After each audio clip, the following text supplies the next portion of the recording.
E aí, rapaziada, voltamos para mais um vídeo e dessa vez de Fire Force, que é a história de um garoto que entra para as forças de bombeiro e ajuda a combater um incêndio de pessoas enquanto investiga uma possível conspiração nas forças de bombeiros. E hoje eu vou fazer a análise do primeiro episódio da terceira temporada e temporada final que acabou de lançar.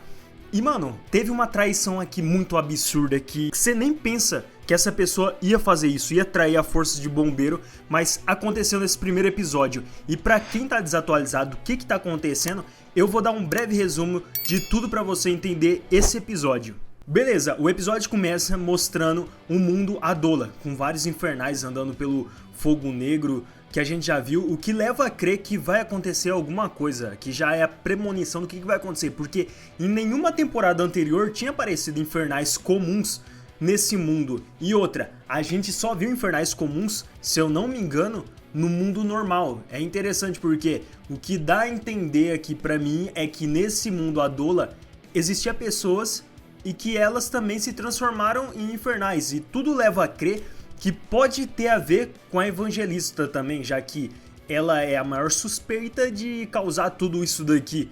Além de que, quando a Evangelista aparece no mundo Adola, porque ela aparece, os infernais ficam com raiva dela. Assim, não dá pra saber se é raiva, porque os bichos só ficam rugindo lá, mas normalmente, quando você sabe que alguém te transformou num monstro, você não vai ficar feliz por ver essa pessoa, né?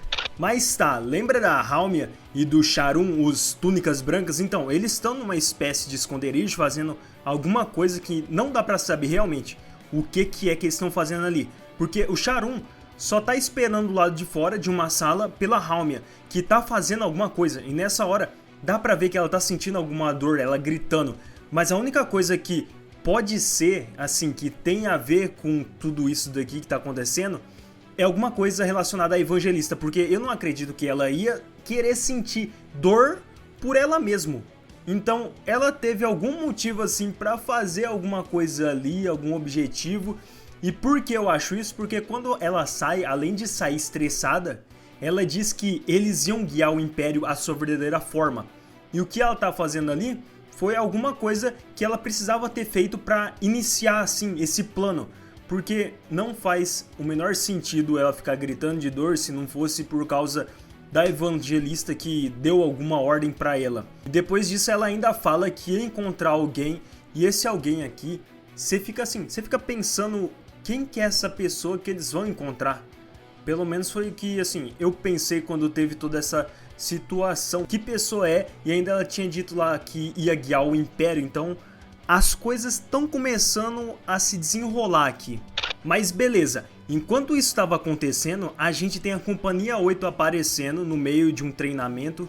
Eles estão ali treinando, todo mundo junto, enquanto começa a ter um breve resumo de tudo que eles passaram até ali. E o mais importante aqui é a descoberta que o Shinra e os outros teve de que a usina Materazo produz energia através da chama Adola. E quem tem essa chama são poucas pessoas, e uma dessas pessoas serve como energia para essa usina, especificamente uma garota. Então, todo o Império de Tóquio cresceu à custa da vida e da chama dessa garota que está presa dentro da Materazo. E agora a Companhia 8 está pensando em alguma forma de salvar a garota.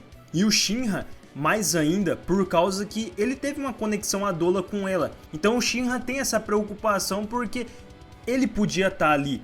E também outra coisa, eles querem construir algo para substituir a Materazo como fonte de energia, que aí foi o Vulcan que prometeu. Mas aí entra os Túnicas Brancas e a Evangelista, que a gente não sabe o que eles querem por enquanto. Eles só querem fazer até agora o Cataclisma. A única coisa que a gente sabe assim, que eles estão atrás dessas pessoas com chama Adola para fazer isso. Então é basicamente isso que está acontecendo até agora.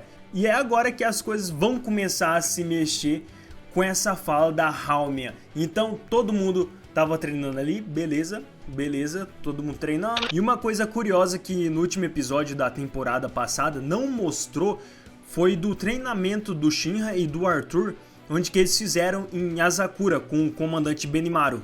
Era um treinamento para poder usar o poder deles além do poder normal.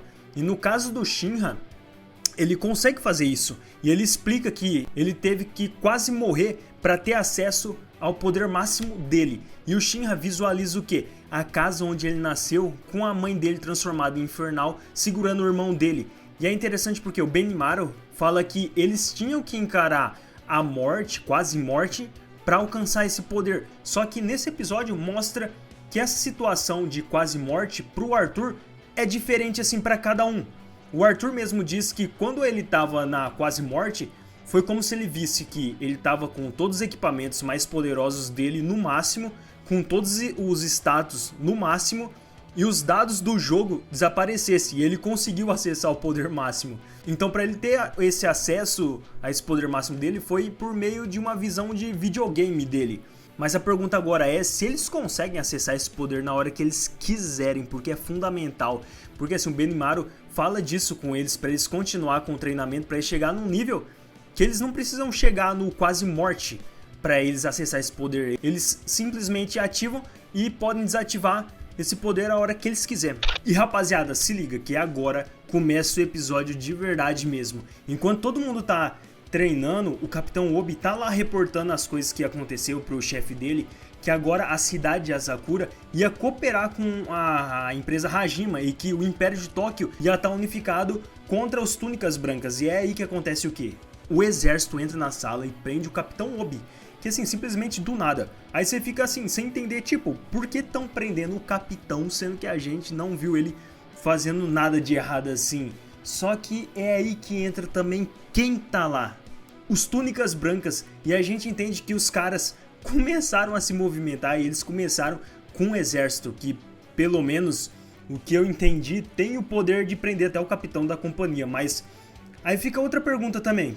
Se os Túnicas Brancas estão juntos do exército imperial de Tóquio, quem mandou prender o Obi tem alguma relação com o exército? Ou pelo menos alguma influência, porque o exército já deve saber de toda a situação sobre os Túnicas Brancas e que eles são uma ameaça para o Império de Tóquio. Então a única explicação é que ou tem outro traidor na companhia, e seria o capitão da segunda companhia, se eu não me engano, que é o cara do exército, ou alguém do alto escalão mesmo que tá mexendo os pauzinhos pro Obi ser preso, porque eles veem ele como uma ameaça. Mas é isso. E depois disso tem uma parte bem suspeita do Ruffles III, porque ele vai falar de uns negócios que as pessoas na sociedade do Império de Tóquio sentem medo desde o cataclisma que aconteceu, a combustão instantânea de lá pra cá. Então assim, você vê que o velho, mano, desde quando ele apareceu, esse velho parece muito suspeito. A cara dele é muito suspeita. Assim, ele pode ser de boa no final, chegar no final dessa temporada, descobrir que não, ele tava certo, ele era só um cara que tava sendo, sei lá, manipulado ou já tava gaga. Mas não, mano, até agora pra mim ele é muito suspeito. Ele é muito suspeito, velho. Mas assim, não demora muito até o Tenente Hinawa receber uma ligação falando que o Obi tinha sido preso pelo exército imperial. E aí vira aquela comoção toda na Companhia 8, o capitão avisa pra todo mundo que o capitão foi preso. E assim, ele ia ir sozinho até onde o Obi tava pra resgatar ele. E ele diz até que ele ia virar assim, um criminoso assim, um traidor da companhia e de todo o império japonês. Então, assim, ele não quer que nenhum da Companhia 8 isse com ele, mas mesmo assim, todo mundo. Ali a rapaziada mano, a rapaziada é firmeza. Todo mundo tá com todo mundo ali. Então é o companheirismo da Companhia 8. Todo mundo fala que vai ajudar a resgatar o Capitão Obi. Então eles estão, assim, entusiasmados. Mesmo que as consequências é que eles vão virar traidor, eles vão pra cima, eles vão resgatar o Capitão Obi, mas assim, agora só falta o plano para eles fazer isso, porque possivelmente eles vão ter alguma dificuldade ou não, porque assim, rapaziada, o que a gente viu até agora do exército imperial, eles não têm soldados com poder, assim, tirando da Companhia 2. Só que é aquilo, será que a Companhia 2 vai ajudar os Túnicas Brancas? Eu acho que é impossível por conta de que eles mataram vários da Companhia 2 quando eles foram lá no submundo. Então, tirando isso, vai ser uma tarefa assim difícil, mas não impossível para resgatar o Capitão Obi, já que o exército não tem pessoas com poderes assim do nível da Companhia 8. Rapaziada, agora a gente tem clube de membros e se você quiser me ajudar com o meu trabalho aqui, vira membro. Eu costumo soltar vários vídeos durante a semana, conteúdo exclusivo mesmo, mas quem não puder se inscreve no canal e curte o vídeo, que ajuda demais. Valeu, gente! Mas beleza, e aqui que o negócio fica absurdo, porque o Ruffles III chama os comandantes da Companhia 1 para ter uma reunião ali sobre o Império. Ele fala pro Burns que o Império tinha várias forças e que isso impedia a unificação do Império, e a solução para isso era os Túnicas Brancas, que aparece ao lado do Ruffles III. Aí você fica se perguntando, mano, peraí, por que do nada assim os inimigos estão do lado do velho? Aí você começa a pensar que será que esse velho tem alguma coisa a ver com tudo isso? Porque eu já desconfiava que esse velho, como eu já falei antes, não era flor que se cheire por conta da ligação da igreja com o submundo, deles ter assassinos para lidar com alguns problemas. Então, agora sim, na onde tudo isso começou? Será que o Ruffles estava envolvido desde o início ou ele foi manipulado também e alguém tá controlando ele? Fica a pergunta, mano, porque você não sabe. Mas uma coisa é certa, ele acha que a unificação do Império vai ser por conta dos Túnicas Brancas. Mas tá, o Burns fica nervoso e já ativa a explosão dele, já querendo ir pra cima. Só que a Halmia só queria conversar, só tá ali pra conversar. Ela até fala que o lugar que eles estão não era um lugar pra luta. Então ela faz um negócio interessante que é falar sério, falar sério. E se você não sabe, o poder dela é magnetismo, alguma coisa relacionada assim. E ela sempre tá agindo como se fosse uma criança gritando e tal, esperneando, só que ela coloca o dedo na coroa que cerca a cabeça dela e ela começa a conversar a sério. Eu até tinha teorizado que podia ser a Evangelista que estava falando por meio dela, mas não. Ela ativou a parte do cérebro com o poder dela para conversar a sério com Burns. E a conversa foi basicamente isso, gente. A Halmia falando que eles estavam certos e que eles sabiam disso. E que tudo até ali foi intervenção divina, que o grande Deus Sol queria aquilo. E o que acontece é que a Halmia, desde o início dessa conversa, ela tá ouvindo os pensamentos de todos ali. E ela usa isso contra eles, tentando convencer que eles estavam certos, dizendo pro Burns que aquele mundo estava fadado à morte mesmo. E o Burns pergunta qual que era o objetivo verdadeiro deles então. Se o cataclisma que eles queriam fazer era só um meio, qual que era o objetivo deles? E ela fala que era transformar a Terra num sol. E aí você fica pensando, então, quer dizer que o cataclisma pode fazer isso, queimar toda a Terra e deixar ela como um sol. E ainda tem aquele mundo Adola. Aí vem aquele pensamento, e se aquele mundo fosse um mundo normal que aconteceu isso nele? A Terra virou o sol, queimou tudo, e agora a Evangelista está querendo fazer isso com a Terra. Mas o porquê e o motivo, se for isso mesmo, é o que a gente não sabe ainda. Mas o grande objetivo dos Túnicas Brancas tá aí. E por fim, ainda a Halmia faz um discurso no Jutsu para convencer o Burns a ir pro lado deles, já que ele era uma pessoa devota ao Deus Sol. Ela pede para ele ter uma fé cega e consegue até no final converter ele.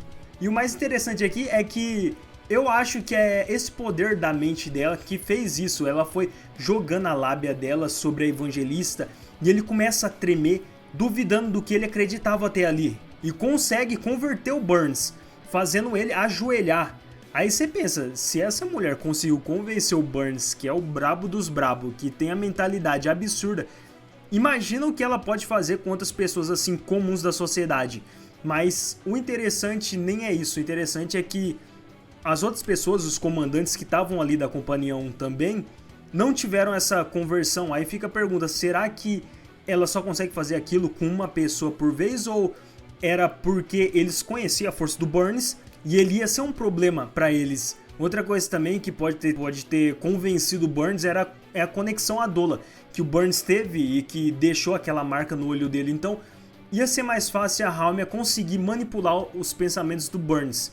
Uma coisa eu tenho assim, quase certeza, o Burns pode estar sendo manipulado por esse poder. E se isso for verdade, o Ruffles III deve estar sendo também manipulado.